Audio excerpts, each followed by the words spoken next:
Let's take us through whether or not this stock market volatility has, in fact, right now, topped at least near term.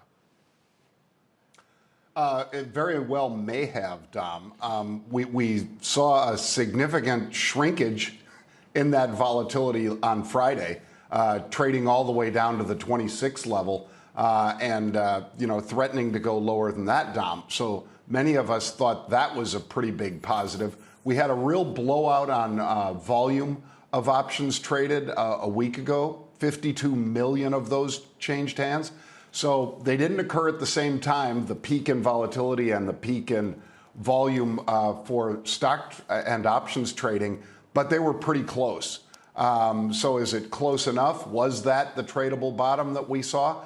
It certainly has been for 7 or 8% in the market. And then I guess we're just going to have to be a few more weeks into the future to know for sure whether that was it, Dom. So let's just say maybe that's it. I mean, none of us knows the future. Maybe that's it, John.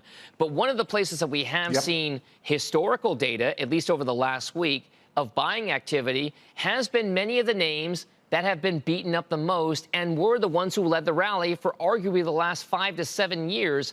And I'm talking, of course, about big cap technology and big cap communication services. Is that still the buy the dip trade? Do you think investors are still in that habit of every time they go on sale, they step in to buy? I don't think they're still in that habit, but I think selectively when we did see washouts, and there's really no better example than NVIDIA, when it reported and top line, bottom line were great, but guidance not so great. And the stock went from 169 on a regular close to about 153 in the post market. That washed out a lot of people. It turned and burned, to use your Top Gun expression, to the upside dramatically and has continued higher since. So I think selectively you're going to see people being willing to buy dips.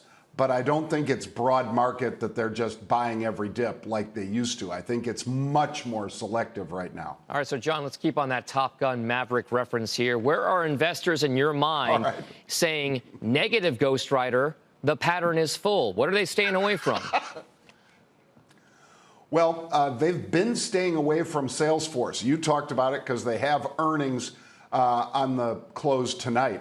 The stock has lost half of its value, Dom. This was a $330 stock, I believe, at the peak. It was $165 on Friday, and that wasn't even the low that it put in. So there's a fair amount of bets that maybe this is a similar sort of move to NVIDIA or some of these others where people are betting to the upside on these calls, but not in a huge way, but they are betting on about the 180 strike, Dom. And I don't blame him. I mean, Benioff's company, I know he's a co-chairman these days, but that's a great company. And to buy that 50% off, I think is something people are willing to do, especially in a market that seems like it's holding, maybe not rebounding as strong as it was a week ago, but holding, Dom. All right, John, so we're looking at a chart right now. It's 165 and change, as you point out. You're seeing a pickup in 180 strike call options, so a bet that maybe kind of moves towards that level there.